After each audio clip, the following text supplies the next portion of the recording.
कारलं कडू लागतं. आज माझ्या आईची सिक्रेट ट्रिक्स पहा. कुरकुरीत अजिबात कडू न लागणारं कारलं 20 मिनिटात आपण हे डिनर झटपट असं तयार करत आहोत. टोमॅटो सूप आणि चपातीसह तयार करत आहोत. शेवटपर्यंत बघा, कारण यामध्ये काही भन्नाट किचन टिप्सही सांगणार आहे. चला तर रेसिपीला सुरुवात करूया. इथे मी 3 अशी मोठी कारली घेतलेली आहेत. ते तुम्ही उभे किंवा गोल असे काप करू घेऊ शकतात. येथे मी गोल काप केलेले आहेत. आता ही जी कारली आहे ही मिठाच्या पाण्यात आपल्याला 10 ते 15 मिनटं आपल्याला भिजत ठेवायचं आहे. आता ही स्टेप आपल्याला अजिबात स्किप करायची नाही आहे. यामुळे काय होतं, कारल्याला जो कडूपणा आहे तो कमी होतो. आता आपण 10-15 मिनटानंतर कारली आपल्याला पिळून घ्यायची आहे आणि कढईमध्ये 2 मोठे चमचे तेल गरम करून घेतलेलं आहे. आणि आता यामध्ये जी कारली आपण पिळून घेतलेली कारली आहे ती आपल्याला घालून घ्यायची आणि 5 ते 7 मिनिटासाठी आपल्याला मध्यम आचेवरती हे कारले परतून घ्यायची तेलावरती. आणि नंतर 5 ते 7 मिनिटानंतर आपल्याला ही जी कारली आहेत ही आपल्याला पुन्हा 2 ते 3 मिनिटासाठी गॅस कमी करून आपल्याला परतायची. आता ही जे कारल्याचं जे पाणी आहे ते आपल्याला फेकून द्यायचं नाही आहे. हे तुम्ही वापर करू शकता. ज्या लोकांना डायबिटीज असतो त्या लोकांनी ते ज्यूस म्हणून तुम्ही हे पिऊ शकतात. आता हे जे कारली आहे ही आपल्याला मध्यम आचेवरती छान मस्तपैकी ही परतून घ्यायची आहे 5 ते 7 मिनिटासाठी. म्हणजे काय होतं, कारली ही आपली छान अशी कुरकुरीत होतात. then मीठ हे कारल्यातील काही कडू रस बाहेर काढण्यास मदत करत असतात. आणि आता आपण मध्यम आचेवरती ही कारले छान अशी परतून घेतलेली आहेत. आता हे बघा, परतल्यानंतर हे बघा मस्तपैकी याचं जी क्वांटिटी आहे ती जास्त होती ती परतल्यानंतर कमी झालेली आहे. त्यामध्ये जो पाण्याचा अंश असतो तो शोषला जातो. आणि त्यानंतर मंद आचेवरती पुन्हा आपल्याला हे छान मस्तपैकी परतून घ्यायचे. गॅस कमी करूनच परतायचे, म्हणजे काय होतं, ते कुरकुरीत छान होतात. ही एक ट्रिक्स आहे. म्हणजे आतून जे कारले असतात ते व्यवस्थित असे शिजले पण जातात आणि छान असे कुरकुरीतपणा त्याला येतो. आता यामध्ये आपल्याला सुरुवातीलाच मसाले आपल्याला घालू नका. आता 2 मिनिटानंतर पुन्हा तुम्ही बघू शकाल मस्तपैकी हे छान परतून झालेले आहेत. आता यामध्ये काही मसाले आपण घालायचे आहेत, पण ते सुरुवातीला न घालता आपण शेवटी घालायचे आहेत. कारण काय होतं, मसाले हे पाणी सोडतात आणि ते कुरकुरीतपणा राहत नाही. आता यामध्ये मी तिखट घातलेलं आहे, हळद घातली, धने जिरे पूड घातलेली आहे आणि गरम मसाला जर आवश्यकता असेल तर गरम मसाला आणि मीठ घालायचं आहे आपल्याला चवीनुसार. आणि हे घातल्यानंतर यामध्ये 1 ते 2 मिनटं आपल्याला पुन्हा हे छान मस्तपैकी असे हे परतून घ्यायचे. बस, आपली कारली आता मस्तपैकी ही तयार झालेली आहे. तुम्ही बघू शकाल काय सुंदर अशी आपली ही कारली कुरकुरीत तयार झालेली आहेत.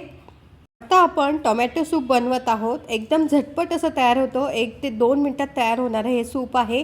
कढईमध्ये आपण 1 चमचा तेल गरम करून घ्यायचं आहे. त्यामध्ये जिरं, लसूण बारीक चिरून घातलेला आहे, 2 हिरव्या मिरच्या बारीक चिरून घातलेल्या आहेत. लसूण आपल्याला छान असा परतून घ्यायचा आहे गोल्डन कलर येईपर्यंत.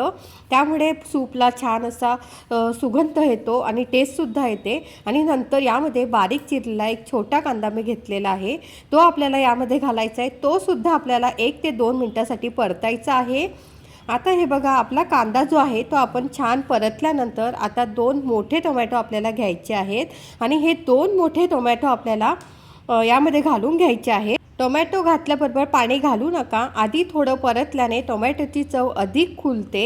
आता यामध्ये काय होतं, आता आपण मीठ आणि तिखट, हळद आणि ऑर्गॅनो आपल्याला घालायचं आहे. ऑर्गॅनो हा ऑप्शनल आहे, नाही घातला तरी खूप छान अशी याला टेस्ट येते. आता आपण तिखट, हळद आणि ऑर्गॅनो घातल्यानंतर आपण याला छान असं 1 मिनिटासाठी परतून घ्यायचं आहे. थोडंसं तुम्हाला जर वाटलं तर किंचितसं यामध्ये गरम मसाला घालू शकतात. आणि त्यानंतर आता यामध्ये आपण हे परतल्यानंतर 1.5 ग्लास आपल्याला पाणी यामध्ये घालून घ्यायचं आहे.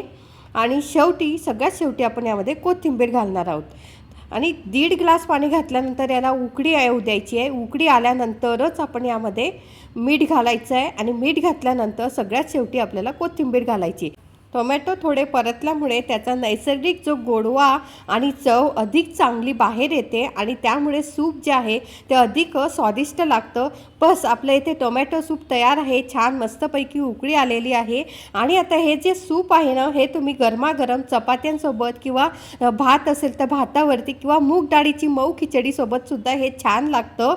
आता आपण हे बघा, तुम्ही चपातीच्या ऐवजी येथे मुगाची डाळीची खिचडी, कारले आणि सूपसुद्धा तुम्ही हे करू शकतात. येथे मी चपाती तयार केलेली आहे. चपाती तयार करण्यासाठी बघा, येथे मी छान अशी मऊसूत अशी कणिक मळून घेतलेली आहे आणि एक छोटासा गोळा घेऊन मस्तपैकी त्याला घडीची चपाती आपण बनवत आहोत. म्हणून मी येथे छान गोळ्याला तेल लावून, पीठ लावून हे आपण चपाती छान मऊसूत अशी आपण चपाती तयार करत आहोत. एकदम सॉफ्ट अशी चपाती तयार होते. तर आज आपण काय शिकलो, तर कारल्याचा जो कडूपणा कसा कमी करायचा, कारलं कुरकुरीत कसं बनवायचं आणि टोमॅटो सूप अधिक चविष्ट कसं बनवायचं आणि स्वयंपाकातील काही महत्त्वाच्या अशा छोट्या छोट्या टिप्स होत्या, त्यासुद्धा मी काही सांगितलेल्या आहेत. आता हा संपूर्ण जो डिनर आहे, हा आपला 50 रुपयामध्ये किंवा 70 रुपयामध्ये 3 जणांसाठीचा हा डिनर तयार होतो. मी बजेट तुम्हाला अंदाजे सांगितलेला आहे आणि हेल्थ टिप्स जर तुम्हाला सांगितली, तर कारलं जे आहे ते फायबर हे चांगलं स्रोत आहे आणि टोमॅटोमध्ये व्हिटॅमिन सी, अँटीऑक्सिडंट असतात. त्यामुळे हा डिनर हलका आणि पौष्टिक आहे. तर टोमॅटो सूप जर उरलं एखाद्या वेळेस, तर ते फ्रीजमध्ये 24 तास तुम्ही ठेवू शकतात आणि दुसऱ्या दिवशी गरम करून पुन्हा तुम्ही ते सर्व करू शकतात. तर तुमच्या घरी कारलं कोणत्या पद्धतीने बनवलं जातं, तुम्हाला कारल्याची कोणती रेसिपी सर्वात जास्त आवडते, कमेंट्समध्ये मला नक्की सांगायचं आहे. आणि पुढच्या व्हिडिओमध्ये आपण 15 मिनिटात तयार होणारा आणखी एक भन्नाट असं झटपट डिनर मेनू घेऊन येणार आहोत. तर नक्की बघा. तर व्हिडिओ आवडला असेल तर व्हिडिओला लाईक करा, शेअर करा आणि चॅनलला सबस्क्राईब करायला विसरू नका. पुन्हा भेटूया एका नवीन सोप्या स्वादिष्ट रेसिपीसोबत. धन्यवाद.